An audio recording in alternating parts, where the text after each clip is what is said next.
नमस्कार आप सभी को, स्वागत है आपका हमारे इस प्लेटफ़ॉर्म पर। उत्तर प्रदेश करंट अफ़ेयर्स आज हम लोग पढ़ेंगे और ये करंट अफ़ेयर है जुलाई 2024 की। इससे पहले अगर आपने करंट अफ़ेयर्स नहीं देखा है तो जून 2024 की मैंने कंप्लीट करवा दी है। लगभग 2024 की सभी मंथ की करंट अफ़ेयर्स आपको हमारे प्लेलिस्ट में मिल जाएगी और जुलाई 2024 की आज से हम लोग शुरू करेंगे।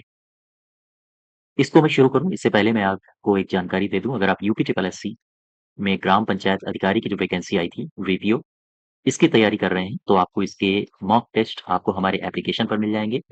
एप्लीकेशन का लिंक आपको डिस्क्रिप्शन बॉक्स में और साथ ही साथ कमेंट बॉक्स में भी दिया गया है।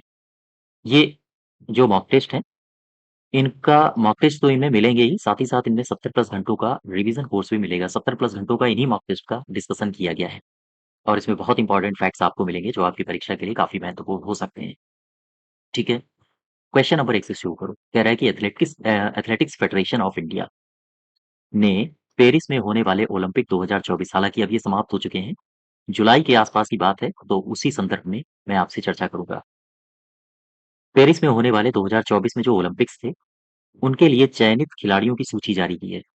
इस सूची में प्राची चौधरी का भी नाम है। क्वेश्चन ये कह रहा है कि प्राची चौधरी ये उत्तर प्रदेश के किस जनपद से आती हैं?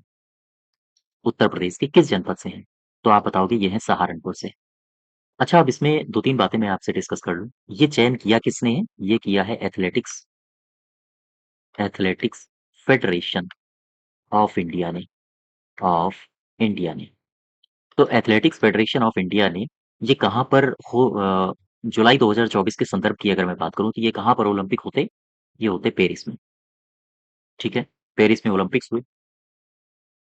Paris Olympics Olympics 2024।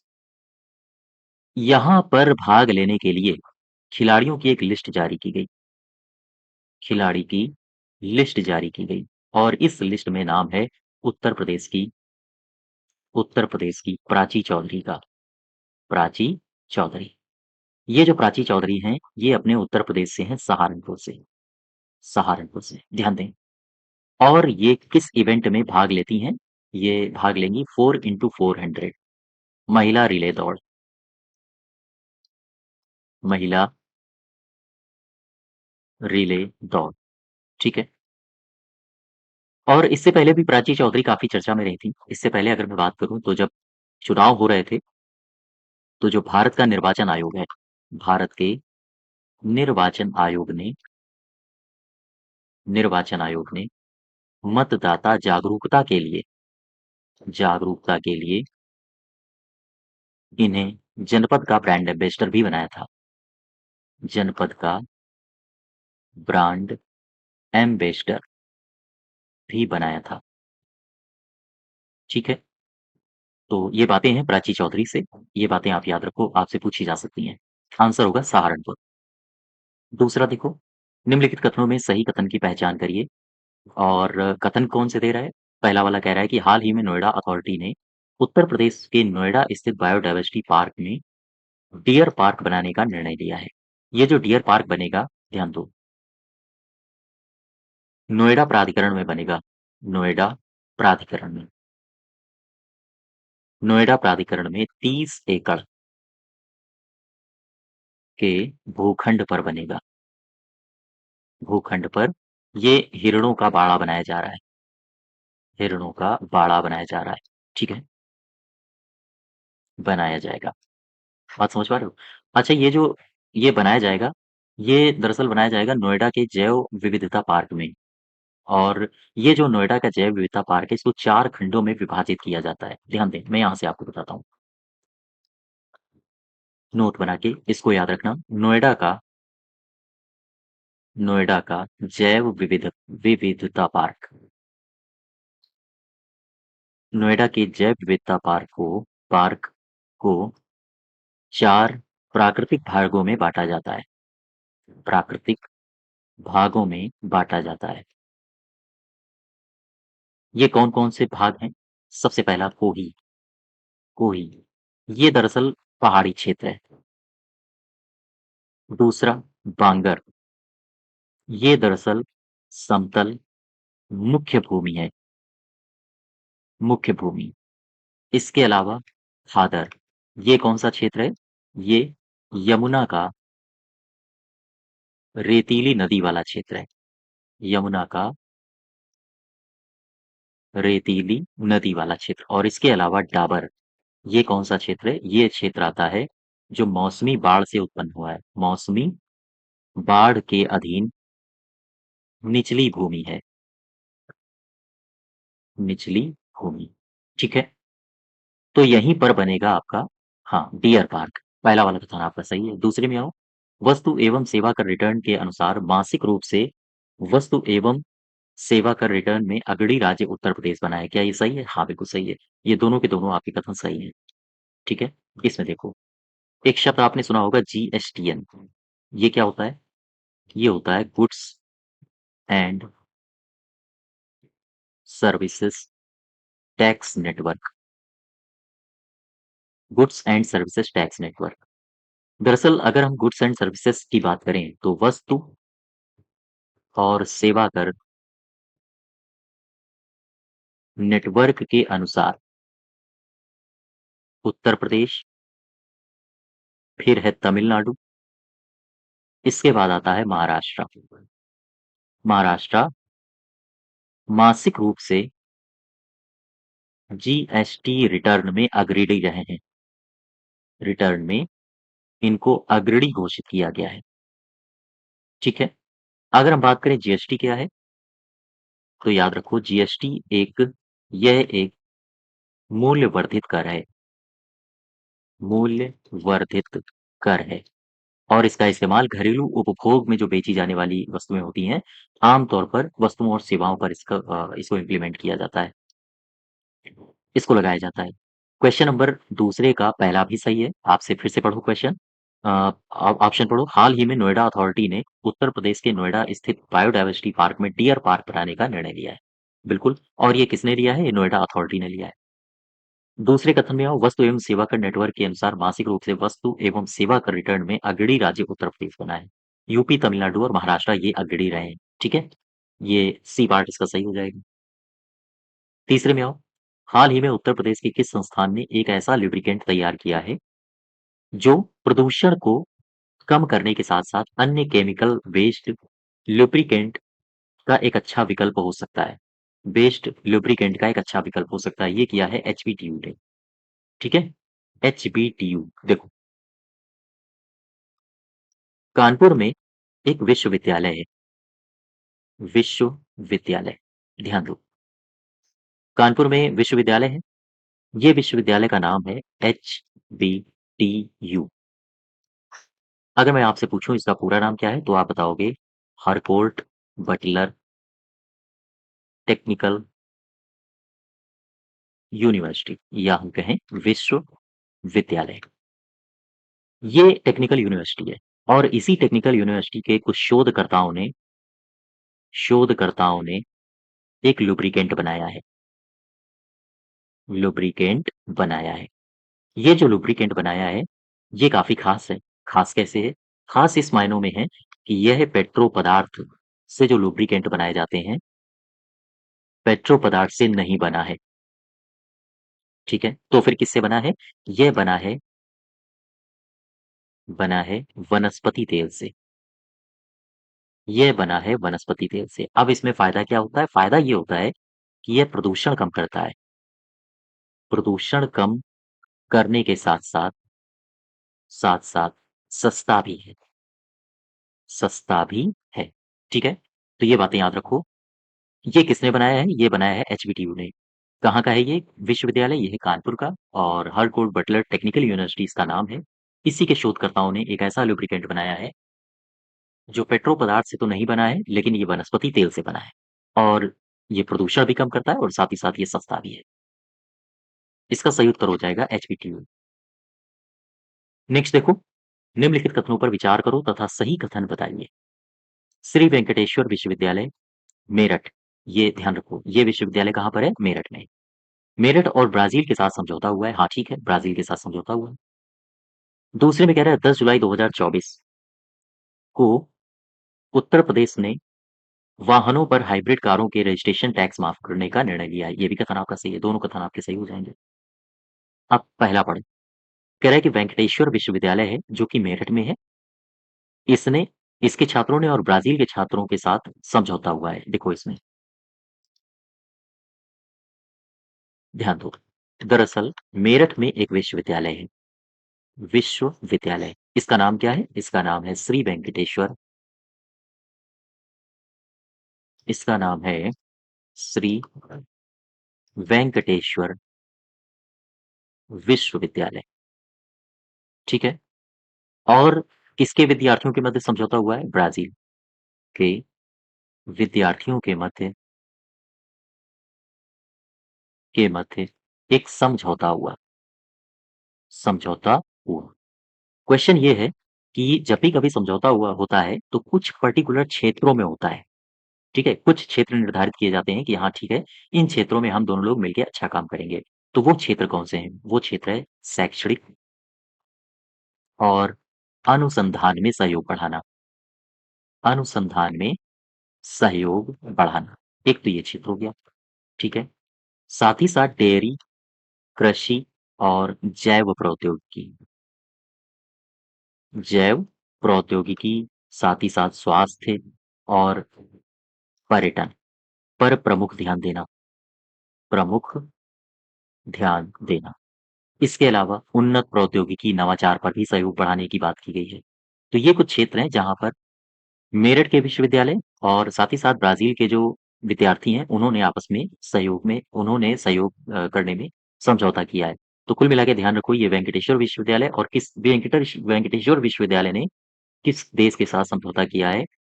तो आंसर होगा आपका ब्राज़ील, ठीक है? और अगर आपसे ये पूछे कि ये जो वेंकटेश्वर विश्वविद्यालय है, ये कहाँ पर है? तो आप बताओगे ये है मेरठ में। वापस आ जाओ, पहला तो आपका सही हो गया।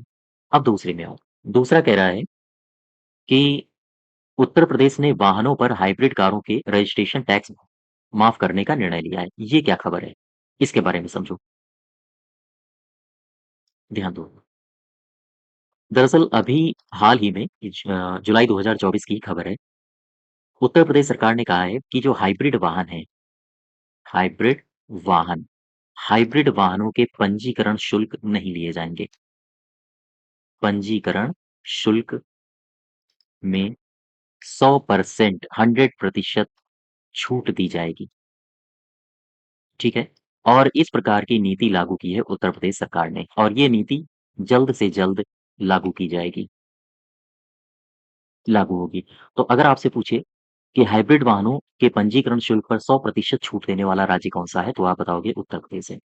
वहीं अगर हम उत्तर प्रदेश की वर्तमान की स्थिति की बात करें, जैसे मान लो आपके पास कोई वाहन है और उस वाहन की जो कीमत है वो 10 लाख से कम है, ठीक है? तो ऐसी स्थिति में आपसे जो रोड टैक्स लिया जाएगा, वो रोड टैक्स की दर कितनी है? 8%, ठीक? अगर आपने कोई वाहन खरीदा और उस वाहन की जो कीमत है, वो 10 लाख रुपए से ज़्यादा है, तो ऐसी स्थिति में आपसे वाहनों पर जो टैक्स लिया जाता है, 10 लाख रुपए से अधिक कीमत वाले वाहनों पर जो टैक्स लिया जाएगा, वो कितना होगा? वो होगा 10% टैक्स लगेगा, ठीक है? 8% और 10%। अच्छा, अब बात चूँकि हाइब्रिड का वाहनों की हो रही है, तो जैसे एक कंपनी आपने सुनी होगी मारुति, मारुति। ये मारुति ग्रैंड विटोरा और साथ ही साथ इनविक्टो, ग्रैंड विटोरा और इनविक्टो ये हाइब्रिड कारें बनाती है, हाइब्रिड कारें बेचती है, ठीक है? तो क्वेश्चन यहाँ से इस पर ज़्यादा आप फ़ोकस रखना। हाइब्रिड कारों के या हाइब्रिड वाहनों के पंजीकरण शुल्क पर 100% छूट देने की मंजूरी 100% छूट देने की नीति पर मंजूरी किसने दी है हाल ही में? कौन-सा राज्य है? वो है अपना उत्तर प्रदेश। इसका सही उत्तर हो जाएगा ये दोनों कथन यानी कि सी पार्ट। नेक्स्ट देखो 5वां, निम्नलिखित में से कौन से कथन सही है? पहला कथन पढ़ो, उत्तर प्रदेश सरकार ने राज्य में विदेशी निवेशकों को आकर्षित करने के लिए अमेरिका, यूरोप और जापान 3 कंट्री डेस्क स्थापित किए हैं। क्या ये सही है? हाँ, बिल्कुल सही है। अब इसमें देखो ज़रा, ये जो 3 कंट्री डेस्क कौन-कौन से हैं? अमेरिका में स्थापित किया है, यूरोप में स्थापित किया है और जापान में। ध्यान दो, अमेरिका, यूरोप और जापान। दरअसल ये क्यों स्थापित कर रहा है उत्तर प्रदेश? उत्तर प्रदेश को चाहिए इन्वेस्टमेंट ताकि बेरोजगारी कम हो, अधिक से अधिक उद्योग स्थापित हों। तो उत्तर प्रदेश सरकार ने निवेशकों को आकर्षित करने के लिए ये कंट्री डेस्क स्थापित करने की योजना बनाई है। ध्यान दो, उत्तर प्रदेश में उत्तर प्रदेश में विदेशी निवेशकों विदेशी निवेशकों को आकर्षित करने के लिए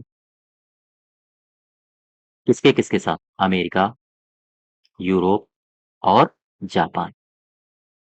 अमेरिका, यूरोप और जापान में कंट्री डेस्क स्थापित किए गए स्थापित किए गए। अच्छा, जो ये अमेरिका में स्थापित हुआ है, इसे अमेरिका प्लस डेस्क कहा गया और इसमें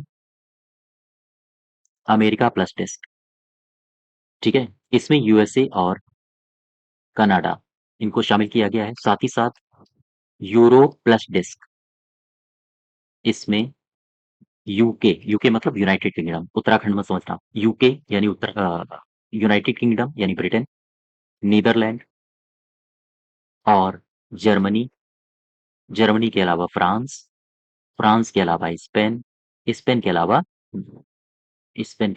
स्विट्जरलैंड, स्विट्जरलैंड, इन पर फोकस किया जा रहा है। वहीं जापान में जापान प्लस डेस्क, इसमें जापान के साथ-साथ दक्षिण कोरिया को भी साधा जाएगा।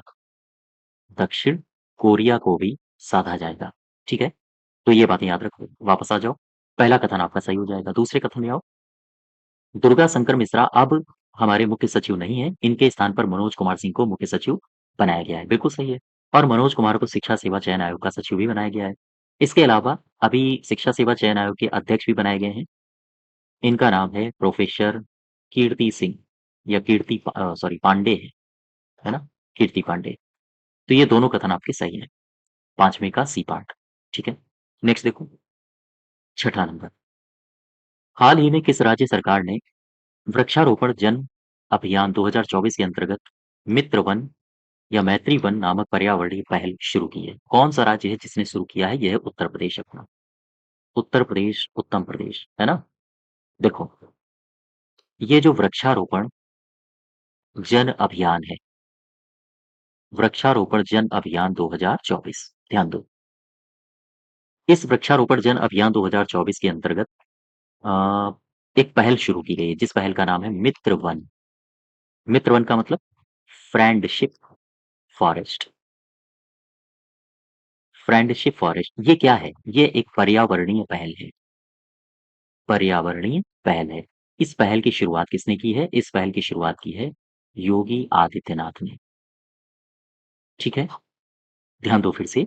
उत्तर प्रदेश में वृक्षारोपण जन अभियान 2024 के अंतर्गत मित्र वन या फ्रेंडशिप फॉरेस्ट पर्यावरणीय पहल की शुरुआत की योगी आदित्यनाथ ने।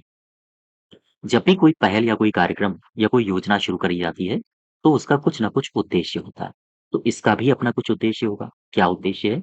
इसका उद्देश्य है, जो नेपाल के साथ सटे हुए उत्तर प्रदेश के जिले हैं, उनमें हरितिमा लाई जाए। अर्थात नेपाल के साथ अपनी अंतर्राष्ट्रीय सीमा सहित उत्तर प्रदेश में या उत्तर प्रदेश की सीमाओं के साथ हरियाली बढ़ाना, इसका उद्देश्य है। हरियाली बढ़ाना। कुल मिला के अगर आप उत्तर प्रदेश को देखोगे ऐसे, तो ये नेपाल स्पर्श करता है। इन जिलों में ये नेपाल है, ठीक है? यहाँ पर आपके जो जिले आते हैं बलरामपुर वगैरह, खीरी वगैरह, लखीमपुर खीरी हो गया। तो ये जो जिले आते हैं, यहाँ पर हरितिमा बढ़ाना इसका उद्देश्य है। इसके अलावा ये काफ़ी ब्रॉड पहल है। इसमें दरअसल और भी बहुत सारे लक्ष्यों को साधा गया है। जो ये पहल शुरू की गई है, इस पहल से संबंधित कुछ तथ्य हैं जो आपको बिल्कुल पता होने चाहिए। देखो, ये जो मित्र वन है, मित्र वन की स्थापना के लिए अगर आपसे पूछा जाए मित्र वन या फ्रेंडशिप फॉरेस्ट की स्थापना के लिए कितने वन प्रभागों का चयन किया गया है? कितने वन प्रभागों का चयन किया गया है? तो आप बताओगे 35। ये ध्यान रखना, मैं फिर से बोल रहा हूँ, मित्र वन, ये जो फ्रेंडशिप फॉरेस्ट स्थापित करने की पहल है, इसकी स्थापना के लिए कितने वन प्रभागों का चयन किया गया है? तो आप बताओगे 35। अच्छा, दूसरी बात मुझे बताओ, ये जो मित्र वन है, मित्र वन पहल। एक तो ये नेपाल वाला क्षेत्र कवर करेगा, साथ ही साथ उत्तर प्रदेश के जो पड़ोसी राज्य हैं, उन पड़ोसी राज्यों से जो सटे 35 जिले हैं, उनको भी कवर किया जाएगा। अर्थात मित्र वन पहल पड़ोसी राज्यों की सीमा से जुड़े 35 जिलों में शुरू की जाएगी शुरू की जाएगी। ठीक है, ध्यान रखना इसको। अच्छा, इसके अलावा और क्या इसमें लक्ष्य साधा गया है? इसमें 35 करोड़ पौधे लगाए जाएँगे। इसमें 35 करोड़ पौधे लगाए जाएँगे, साथ ही साथ प्रत्येक जनपद साथ ही साथ प्रत्येक जनपदों में शक्ति वन, युवा वन, बाल वन, इनकी भी स्थापना होगी। जैसे वनों की भी स्थापना की जाएगी, की भी स्थापना होगी। ठीक है? तो प्रत्येक जनपद में शक्ति वन, युवा वन, बाल वन, ऐसे वनों को भी स्थापित किया जाएगा। तो काफ़ी ब्रॉड पहल है ये। हाँ, काफ़ी मतलब कुल मिला के एक तरह से कहें तो अम्ब्रेला पहल है। इसके अंतर्गत भी कई सारी पहलें चलाई जा रही हैं। ठीक है? तो ध्यान रखिएगा, वृक्षारोपण जन अभियान के अंतर्गत मित्र वन फ्रेंडशिप फॉरेस्ट, ये क्या है? ये एक पर्यावरणीय पहल है और इसकी शुरुआत योगी आदित्यनाथ ने की, उत्तर प्रदेश सरकार ने की। ये नेपाल के साथ-साथ और भी उत्तर प्रदेश के जो पड़ोसी क्षेत्र हैं, उनके 35 जिलों को चिन्हित किया गया है और वहीं पर हरियाली को बढ़ावा देने के लिए इस पहल की शुरुआत की गई है। ठीक है? तो ये कथन आपका हाँ, सही हो जाएगा। क्वेश्चन नंबर 6 का सही हो जाएगा उत्तर ए पार्ट। 7वें में आओ, सही कथन पहचानिए। हाल ही में उत्तर प्रदेश सरकार किसानों की फसलों की सुरक्षा के लिए प्रधानमंत्री सुरक्षा बीमा योजना के अंतर्गत एक प्रक्रिया की शुरुआत की है। इस प्रक्रिया का नाम है यस टेक। यस टेक का पूरा नाम क्या है? Yield estimation system based on technology. ये क्या ये उत्तर प्रदेश सरकार ने शुरू की है? हाँ, बिल्कुल। फिर से पढ़ो इसको, ध्यान दो। अगर आपसे पूछा जाए कि बताओ, उत्तर प्रदेश सरकार ने किसानों की फसलों को सुरक्षा देने के लिए प्रधानमंत्री फसल बीमा योजना के अंतर्गत किस प्रक्रिया की शुरुआत की है? या किस टेक्नोलॉजी की शुरुआत की है? तो आप बताओ कि यस टेक टेक्नोलॉजी। ठीक है? यस्टिक प्रौद्योगिकी। अगर आपसे पूछा जाए यस्टिक प्रौद्योगिकी का पूरा नाम क्या है? तो आप ये बताओगे। ठीक? अब देखो जरा इस प्रौद्योगिकी को यहाँ पर समझो। उत्तर प्रदेश में हुआ क्या? एक प्रणाली शुरू की गई। एक प्रणाली शुरू की गई जिसे कहा गया यस्टेक। ठीक? यस्टेक। और ये प्रणाली शुरू की है तो ज़ाहिर-सी बात है उत्तर प्रदेश में शुरू की है, तो उत्तर प्रदेश सरकार ने शुरू की गई होगी। ये निर्णय किसका है? ये है उत्तर प्रदेश सरकार का। उत्तर प्रदेश की सरकार के निर्णय के आधार पर यस्टेक प्रौद्योगिकी शुरू की गई। क्वेश्चन ये पूछ सकता है कि यस्टिक का पूरा नाम क्या है? तो मैंने अभी आपको पीछे बताया था यील्ड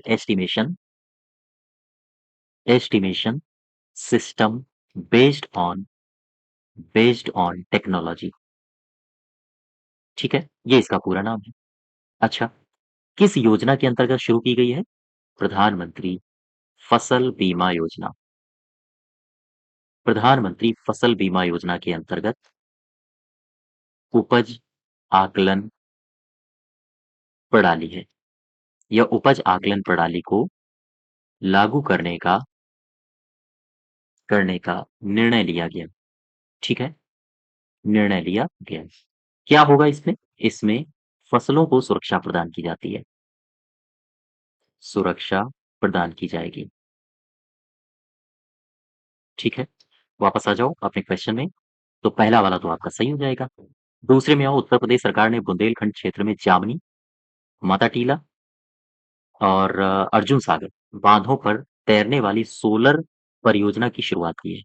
अनुमान है कि इस परियोजना के अंतर्गत कुल 160 मेगावाट बिजली उत्पादन होगा। ये कथन भी आपका सही है, दोनों कथन आपके सही हो जाएँगे, दोनों को याद रखना। दूसरे में क्या कह रहा है? उत्तर प्रदेश सरकार ने बुंदेलखंड क्षेत्र में जामनी, माताटीला, अर्जुन सागर बांधों पर तैरने वाली सोलर परियोजना की शुरुआत की है और इससे कितनी बिजली का उत्पादन होने का लक्ष्य रखा गया है? 160। ठीक? और येस्टेक क्या है? ये प्रधानमंत्री फसल बीमा योजना के अंतर्गत एक प्रक्रिया है, जो कि yield estimation system based on technology प्रक्रिया है, जिसमें फसलों की सुरक्षा की जिम्मेदारी ली जाती है। ठीक है? तो ये तीसरा आपका सही हो जाएगा 7वें में। नेक्स्ट देखो 8वां, जुलाई 2024 में उत्तर प्रदेश टूरिज्म ने महाभारतकालीन अहिच्छत्र को प्रदेश के चुनिंदा पर्यटक स्थल की सूची में जगह दी। यह स्थल वर्तमान में कहाँ है? ये अहिच्छत्र है। अहिच्छत्र कहाँ है? अहिच्छत्र है बरेली में। ठीक है, बरेली। नेक्स्ट देखो, हाल ही में पशुपालन विभाग उत्तर प्रदेश सरकार ने चारा नीति को किस अवधि के लिए मंजूरी प्रदान की? चारा नीति को ये कब से कब तक के लिए शुरू किया गया है चारा नीति? ये 2024 से लेकर 29, 5 साल के लिए। ठीक है, उत्तर प्रदेश सरकार ने शुरू किया है। कौन से विभाग ने शुरू किया है? तो आप बताओगे पशुपालन विभाग। नेक्स्ट देखो 10वां, निम्नलिखित कथनों पर विचार करो और सही कथन की पहचान करो। उत्तर प्रदेश औद्योगिक विकास प्राधिकरण ने बुंदेलखंड एक्सप्रेसवे को आधुनिक बनाने के लिए एडवांस्ड ट्रैफिक मैनेजमेंट सिस्टम की स्थापना की। क्या ये सही है? हाँ। एडवांस्ड ट्रैफिक मैनेजमेंट सिस्टम एटीएमएस की शुरुआत की है किस एक्सप्रेसवे के लिए किया गया? ये बुंदेलखंड एक्सप्रेसवे के लिए किसने शुरुआत की है? औद्योगिक विकास प्राधिकरण ने। ठीक, पहला कथन सही है। अब दूसरे कथन में आओ, कह रहा है हाल ही में एग्रीकल्चर टुडे ग्रुप के द्वारा आईसीएआर भारतीय गन्ना अनुसंधान संस्थान लखनऊ को उत्कृष्ट शोध कार्य के लिए प्रतिष्ठित कृषि नेतृत्व पुरस्कार 2024 मिला है। ध्यान रखिएगा, ये स्टेटमेंट आपके लिए बहुत इंपॉर्टेंट है, पूछा जा सकता है। ध्यान दो, एक सम्मेलन हुआ, कृषि नेतृत्व सम्मेलन।